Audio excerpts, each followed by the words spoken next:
Chronicles of a Gooner. Like and subscribe. Chronicles of a Gooner.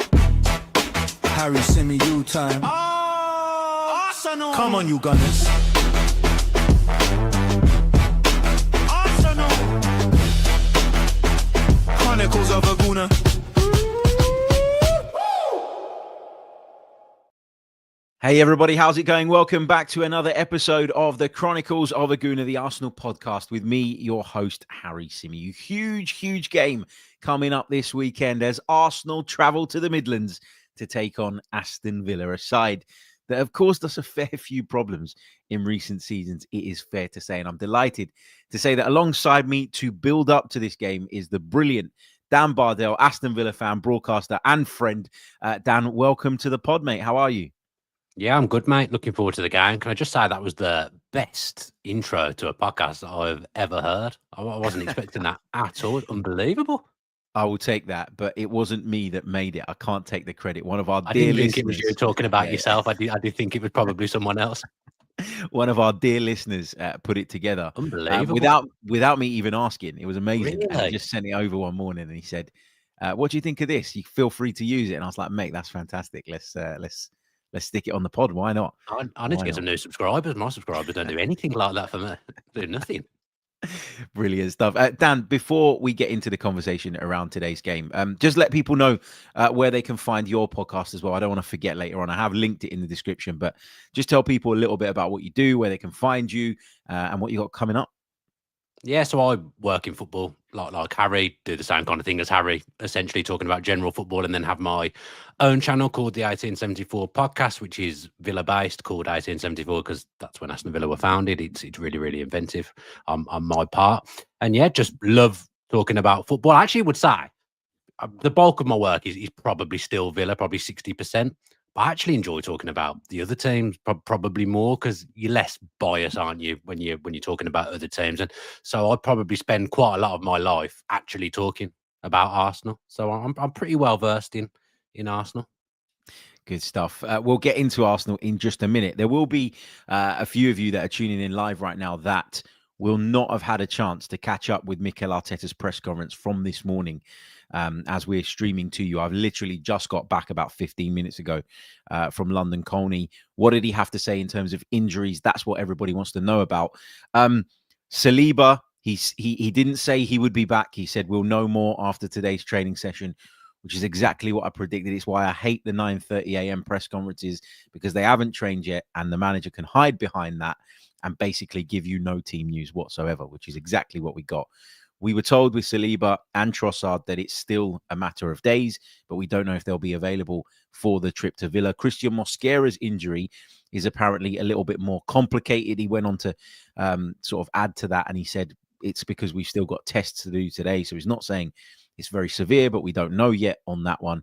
And again, the same with Declan Rice. He would not give us any information, which is standard Mikel Arteta. Dan, let's kick off by getting your thoughts on Arsenal. I like to do this when we bring supporters on of other clubs. I do like to just kind of get a feel for what the view is on Arsenal from an outside perspective. And I know you're a football man. You've got a great understanding of the game. And so I really do value your opinion on the Arsenal. So what have you made of them this season? Are they going to win the league as everybody outside of Arsenal circles seems to be predicting right now? I hope that you win the league. I think it's been coming for a few years now. I think the way that Arteta and the club have fundamentally gone about their business has been really good. Obviously, it's maybe taken a little bit more time than Arsenal fans would have liked to get to this point, and there's been bumps in the road as there would be in kind of any journey. But I think now you're starting to see the fruits of what you've spent years doing, going back years when you kind of weeded out the bad eggs, the players on massive salaries. You kind of gone back to basics and pulled a young group together and got them almost coming through together. And now they're the ones that are on the big money, and rightly so. And I just think you've got to a point where you're so close. And then what you've done this summer, I think that's like the final piece of the jigsaw now. I think you're so strong in every single area. I think the way Arteta's managed his squad so far this season has been top drawer. I think if you use Chelsea as an example, when everyone's fit, he'll kind of use 2 wingers one game and then maybe change them for the next. I think what Arteta's done quite well is when he's brought someone in, he's given them a sustained period in the team, and they've had 3 or 4 games. If you look at Trossard recently, and obviously some of that will be to do with fitness and injuries as well. But he's done a great job of keeping people interested, and you've just got so many options now. Even when you've got injuries, seeing the players that you bring in off the bench, you've got the strongest squad in the league pretty comfortably now, I would say. And the way Arteta's managed the club, I've got a huge amount of respect for it. Because like I say, he's had to ride out some really, really difficult times, and to get to where you are now, it isn't easy. I always think like it'd be great to see in a parallel universe if like what was going on if Arteta had been sacked or if he'd never taken the job, and where Arsenal would be. And then I think people would have a huge realization that although you haven't got to the promised land of winning something yet, he has taken you to where you need to be. And I don't think anyone else could have done that. So I've got a huge amount of respect to Arsenal. Saying that, of course, I hope you have a horrible day at Villa Park. Yeah, I mean, Villa Park is one of those grounds that I look at, Dan, and I think, oh, don't want to go there. Don't really fancy it. I know we won there early on last season, but Villa have come to Emirates Stadium on recent occasions and caused us problems. For me, it's like I don't have any particularly strong feeling towards Aston Villa like I do against some of the other clubs that obviously we've had those historic rivalries with. But I always find with Villa, the thing that I'm most nervous about, and the thing that I can't be bothered for basically post-match, is all the Emery chat if Aston Villa get something against us. Unai Emery, for me, is a good coach. He's a very good coach, but he wasn't the right guy for Arsenal. No. And that is so clear and has become so apparent over the years. I cannot believe there are people still out there that go, well, we should have given him more time. And the problem with going to somewhere like Villa Park and dropping points against Aston Villa at the Emirates, because we play you there pretty soon as well. It's a bit of a quirk in the fixture list. Weird. We've got Man U like twice in the next 4 weeks as well. Yeah, it's strange, isn't it? But the worst thing about it for me is having to listen to people try and pretend that actually Unai Emery was the right guy for Arsenal when he wasn't. And that doesn't mean that he's completely useless. Me and you have had debates on TalkSport many times about Emery. I do think there is a ceiling with Unai Emery. But at the moment, Aston Villa is a really, really good fit for him. What have you made of the season so far? Because it started quite badly for you guys, but it feels like you've turned the corner and you've been in excellent form of late. Yeah, I agree actually with what you've just said about Emery. It was always going to be more difficult being the person to follow Wenger than being the person after the person that follow Wenger. So I think that probably should be taken into account. But Arteta is the right manager for you, just like Emery is the right manager for Villa, and I wouldn't swap him for anyone in the world. I don't think there's another manager in world football that could have done what he's done at Villa. And for us to be third at the moment, 6 points off you, I think we are at the moment. Given that for the first 4 games, I think it was, we couldn't even get a shot on target, let alone score a goal. If you'd have told me that in the first week of December you're going up against Arsenal at Villa Park, they're first, you're third, I just wouldn't have believed it, because it started to feel like we'd had such a difficult summer with all the PSR and SCR stuff and the cloud that was hanging over the club. But as soon as the window shut, we've actually only lost 1 game in the league, I think, since the transfer window shut, and somehow we're like the only team that's lost to Liverpool. So other than that, we've been brilliant. And I think the most impressive thing for me is that if I look at Villa's squad in the second half of last season when they had Asensio and Rashford, like we just had quality. A bit like you, we could make changes on a game-to-game basis, and there was good players to come in. It didn't really matter who played. I think now the squad, although it's the same in terms of numbers, it isn't as strong. So for him getting out of these players what he's getting out of them at the moment, and the fact that we're winning in different ways as well. We had a difficult time against Wolves last Sunday. Everyone thought it would be a walkover. It wasn't, but we managed to get through it. We won 1-0. A few weeks before that, we dismantled Bournemouth before they were on an awful run. We beat them 4-0. Great result. We beat Man City 1-0 a few weeks before that with a really good performance. And then going 2-0 down in the week to Brighton, who hadn't lost at home for it's either 10 months or 10 games. I think we might have even been the last team that beat them there last season. To come back and win the game in that way and win 4-3, like the confidence must be so high at the moment. And it's all because of the manager. Because at the level of club he's at Villa, he just manages to eke out the absolute maximum from almost every single player. And at the moment, He's doing that week in, week out. And the run that we're on is absolutely fantastic. And at home, we are very, very, very strong. We've only lost one game since we lost to you at the start of last season in the Premier League. We lost to Palace at the start of the season. But at home, generally, we do get the job done. I think we've lost like 2 in 60 or something stupid like that at Villa Park in the league. So we're a horrible team to come and play against away from home. And as good as you are, and you are an absolutely fantastic side, and you could quite easily come to Villa Park and win tomorrow, it's probably a place that not many teams would want to go at the moment. If you could choose your next fixture, I think Villa would be somewhere near the bottom of the list of where you'd want to go.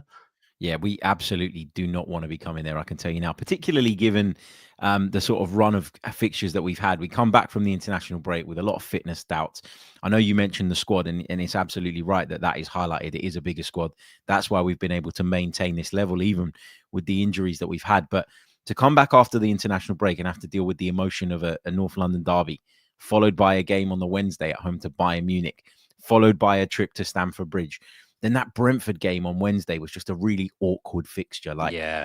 Brentford came there, they made changes. They clearly have one eye on their trip to Spurs at the weekend. Why? Because they probably feel that they're more likely to take something from that game.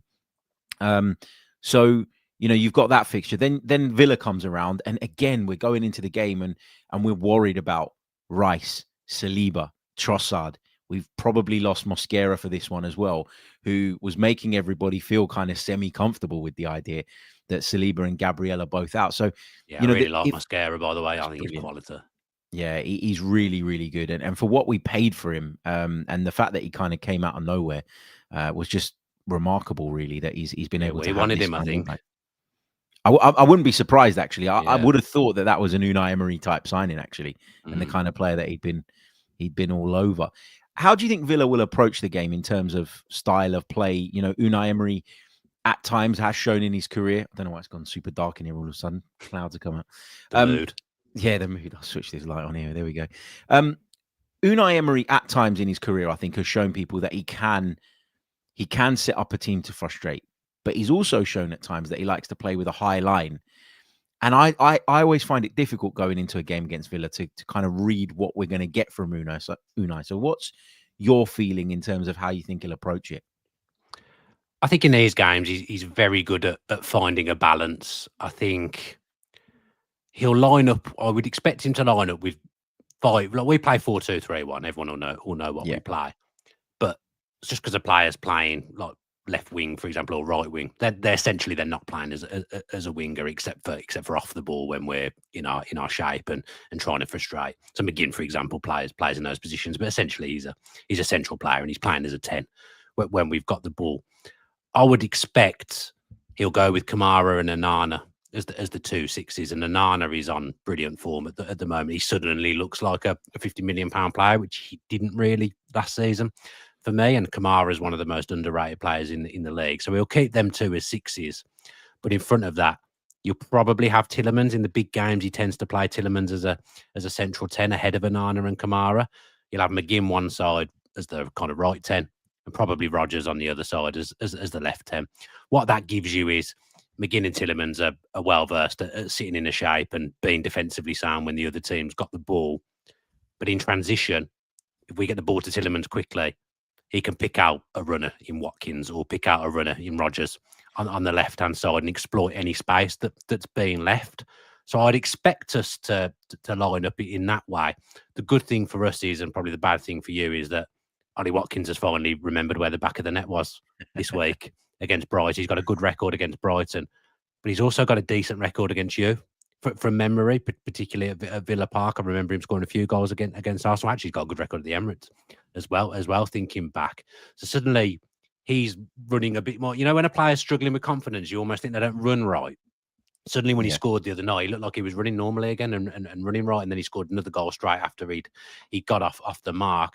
I think that's the way we'll try to beat you. And generally, we've been keeping clean sheets at Villa Park as well. So we'll be compact when we need to be, but also, we'll try and get the ball up quickly to those players that I mentioned, the ball carriers, McGinn and Rodgers. And that's where Tielemans in front of Onana and Kamara is so important. Ollie Watkins, just to add to your point, has got 6 goals in 11 games against Arsenal. Yeah, that's not bad.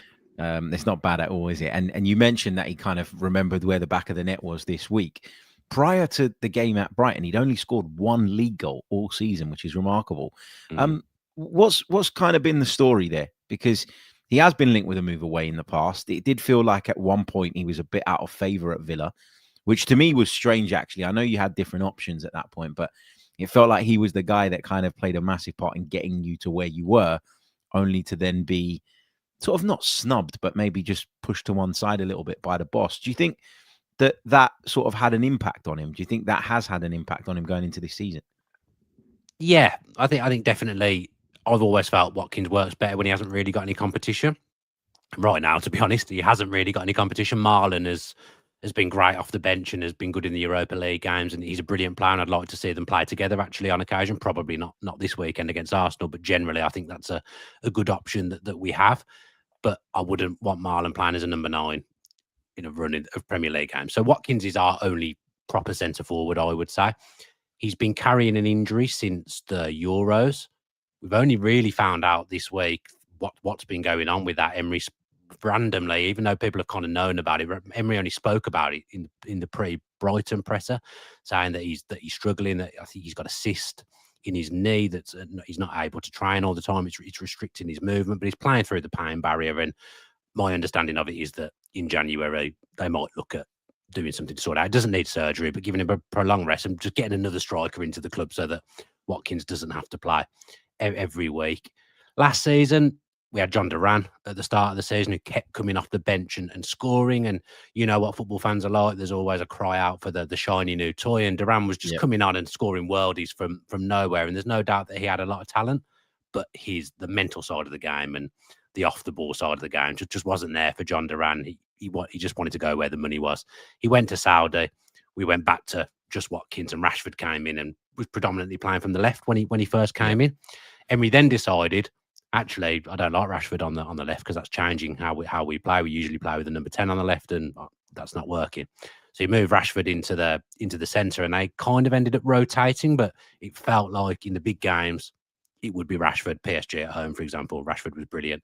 He played as the number 9, and I think Watkins' nose was put out of joint a little bit, and I think he's never really recovered from that. I think just the weight of someone, Emery, kind of explaining in the week. I don't think it's a coincidence that he scored 2 goals off the back of that. I really don't. He's almost like being the elephant in the room of what's going on with him. He doesn't look right. And then suddenly Emery's spoken about it and he scores 2 goals. So the fans now, knowing he's playing through the pain, I think they'll get behind him. He'll thrive off the crowd support. There's obviously been questions asked of him. I think he scored 1 in 20 before Wednesday against Brighton. But he's a streaky player as well. You'll know that. Yeah. He tends to go on runs of scoring goals. So from your point of view, probably not the ideal time for him to get off the mark. Yeah, absolutely. Absolutely. Dan, I want to put this question to you that's come from one of our listeners, Andy, who's with us live at the moment. Big shout out to Andy and everybody else in the live chat at the minute. Remember, if you haven't done so already, guys, make sure you leave a like on the video, subscribe to the channel, all of that brilliant stuff. And if you're a patron or you're thinking about becoming a patron, the link is in the description below. Go over to the Patreon page. You can sign up for just £3 a month. You'll get access to exclusive episodes, the last of which was released yesterday. You'll get every single episode that we do ad-free, plus you'll join our Discord server. Andy says, how much energy did the Brighton game take out of Villa on Wednesday, given it's a lunchtime game? Are there any concerns for Villa kind of on that front? Because I think that's what a lot of Arsenal fans are hoping, that you had this really difficult and taxing game in midweek, whereas we kind of made a few changes and it felt like we never kind of got out of second, third gear. That's, I think, what Arsenal fans are looking at and thinking this could be the difference. Is there a concern about that from a Villa perspective? In a weird way, and I've only just thought of this, it actually gives me a little bit of confidence, because I always think we're quite a rhythmic team. Like we tend to do better when we've got games. If we have a week off, we always come back and we're not the same. But yet when we go Thursday to Sunday, for example, in the Europa League, we always win that next game. I don't know why that is. And if I think back to a couple of years ago when we beat you 1-0 at Villa Park, this team at the moment, it feels very similar to that season. Like they're punching above their weight, they're disrupting, they're on a great run. If you remember back to when we beat you 1-0 at Villa Park, we just played Manchester City on the Wednesday the season after they'd won the treble. This was before they went on a bit of an iffy run. Like, we played Man City at their best, like played them off the park. They even said after the game, only beat them 1-0. But the energy that must have been used in that game, we were hanging on at the end of the game against you. 1-0 up. Havertz had that dodgy goal disallowed, didn't he? At the end of the game, which I'm sure you were aggrieved by. But we got the job done. It was almost like because we were tired, Emery had found a way to sit in a shape and restrict you. And we got off to a fast start, went 1-0 up, and then really didn't do much else in that game, but preserved it. I envisage you will have taken something out of us. And we rested a couple of players ourselves, but not to the level that you did. But because of, I'm just going back off what happened 2 years ago, it just seems to be something Emery and Villa are very good at when they've got a run of games. It actually seems to work in the opposite way for Villa, I've found. Is it I'm just giving you that... reasons here to like doubt. I'm like, everything I say is like I'm just putting a little bit of that mind games. Yeah, mind games ahead of kickoff. Is it likely that Emi Martinez plays? Because obviously there were reports in the week that he'd suffered some sort of injury. And I think he didn't play the game at Brighton, did he? The very famous, because of Unai Emery's very famous interview, Marco Bizot played in goal for Aston Villa. Is it likely that Martinez returns as far as you're aware? I don't know. Emery hasn't done his presser yet. Villa are notoriously the last team to do their presser, which is always annoying when people are trying to do fantasy football teams and whatnot. Like Villa, and they never start on time either. Villa are always the last team to do their press conference. I would expect, because of who the opponent is, he will do everything to play in this game.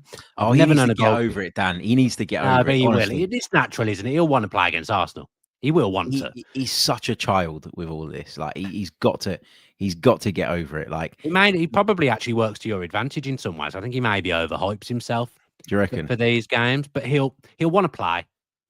I expect they'll give him every opportunity to play. The only thing is, finally, after years of having Robin Olsen as the backup goalkeeper, we have finally got a good goalkeeper as backup now. So it's not quite as worrying when Martinez doesn't play as it used to be. I think he'll probably play. I've never known a goalkeeper, by the way, get injured in the warm up so much.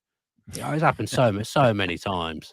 What happens in the warm? What are they doing in the warm up? He gets injured so much in it. Yeah, it's a strange one, isn't it?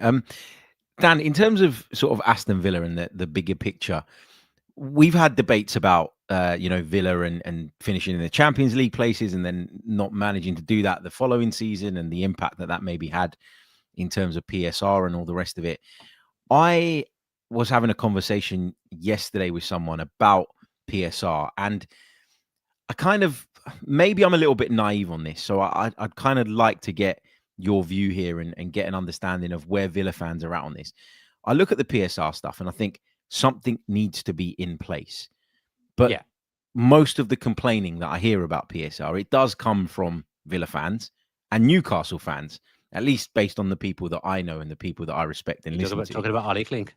Me and Ollie Klink have been back and forward 100 times about this. Like, stop crying about PSR, get over it, sort of thing. But Aston Villa, I think, are a really good example of a club that sort of got into the Champions League and then looked to kind of gamble on getting back into it by investing, bringing players in, sometimes on loan, but obviously with big cost. And when they didn't qualify for the Champions League last season, it felt like the club had taken a step back. Now, they've obviously got back on track this season and they've produced some really good results, and they're in contention to make it, come the end of this season, which would be huge. But just give us a bit of insight into how much that's impacted Villa, because for Arsenal, a club that generates the revenues that we do, it's kind of like, well, obviously we want to be in the Champions League and we are likely to be, but if we did miss it for one season, we could probably recover. Whereas for Villa, it's not like that, is it? And that's why it's so imperative that they got back on track and give it a good fight this season. I think that's the problem. It's the revenue. Villa were obviously not that long ago in the Championship, so it's taken some time to get the revenue up. There's been various decisions made off the pitch, good ones and bad ones. My main issue with PSR, and I understand that something has to be in place, I think SCR is probably the one that's killing Villa more, because of the wages to turnover at Villa is very, very high, and it's sort of down to 70% now in the European competition that you can't. I mean, I'm not an expert on this stuff, as you can probably tell by the way I'm rambling on. But my basic thoughts on it are that when Villa got wealthy owners, we were in the Championship. So we've worked our way up, and somehow with this manager, have managed to get ourselves from the Championship to the Champions League. And people like John McGinn, Tyrone Mings have been there all the way through, and it's brilliant. But our owners want to spend money, but the club doesn't generate the revenue that an Arsenal or a Manchester United or a Liverpool is going to generate, because we're not as big a club as those. Not as many people support Villa. Not as many people are going to buy shirts. Not as many people are going to come to the games, and we haven't had that sustained progress of Champions League every season, making that money, and that's fine. My problem with it is that when Chelsea took over, and they were no great shakes when they got took over, there was no PSR. There was nothing. So Abramovich came in, they spent loads of money, and year upon year they've become a more successful club, a bigger club. And then it's in place. They've got the revenue. Like, they had no restrictions. They could do what they want. But yet when we've had some money, and Newcastle will feel the same, we can't spend it. We've got restrictions. There's rules that we have to abide by. So it stops us getting to that level. And I'm not saying that we're ever going to be a more successful or better club than an Arsenal or a Chelsea or whoever. But you want to be able to have a go and dream, don't you? That's why I think just what Unai Emery's done at Villa, even us just being in the Champions League, and us being third now, given that we had the smallest net spend in the whole league in the summer, like, it's absolutely incredible. Like, it's almost like he's operating at kind of bottom end Premier League budgets, but we're punching above and getting ourselves in the top 4 or 5. We finished 7th in the season when he took us over, when we were bottom of the league under Steven Gerrard, 4th and 6th, and we should have bloody finished 5th and got in the Champions League last season, but we couldn't beat a hopeless Manchester United on the last day, with a little bit of help from the ref, of course, that day. But we're like so close, and I just think if we could do just a little bit more, it would be massive. It'd be massive for Emery as well. I know he's frustrated by it all. So I think that's where the frustration comes from. Is just that a team like Chelsea, who weren't a massive club and have won the Champions League, they just had free reign to do what they want, and we can't do it, and it doesn't feel fair. But I get that there has to be some form of restrictions. But there's teams in the Premier League that are happy just to plod along and just be 10th or whatever, and not go down, not get into Europe. Villa almost would have been better off not getting into Europe, because there's more restrictions when you're in Europe because of the UEFA rules as well. So you try and be successful, but then we feel like we've not been allowed to do what's needed to stay there, if that makes sense. Yeah, and I get that. I do get that. And again, this is why it's such a fascinating topic and a kind of catch-22, right? Because we both agree that something needs to be in place. But the problem is that people will always point at those two specific examples of Chelsea and Manchester City and say, well, the horse has already bolted. And those two clubs have the status that they do nowadays because they were allowed to pump that money in with very few restrictions, and they were allowed to build over long periods of time. Like Chelsea, it's been 25 years probably, or just over 20 years, I would say, since Roman Abramovich came in and did what he did. Manchester City, it's been over a decade now where they've had big funds and that ability to spend. And that just puts you on a platform. And I think it's fascinating because I think Villa, to take that next step, have to get in the Champions League regularly to build those revenue streams. But at the same time, to do that is very, very difficult when you're competing against sides that are coming from a place of, much bigger starting revenues and you're trying to compete with them. It's very, very difficult. So I get it.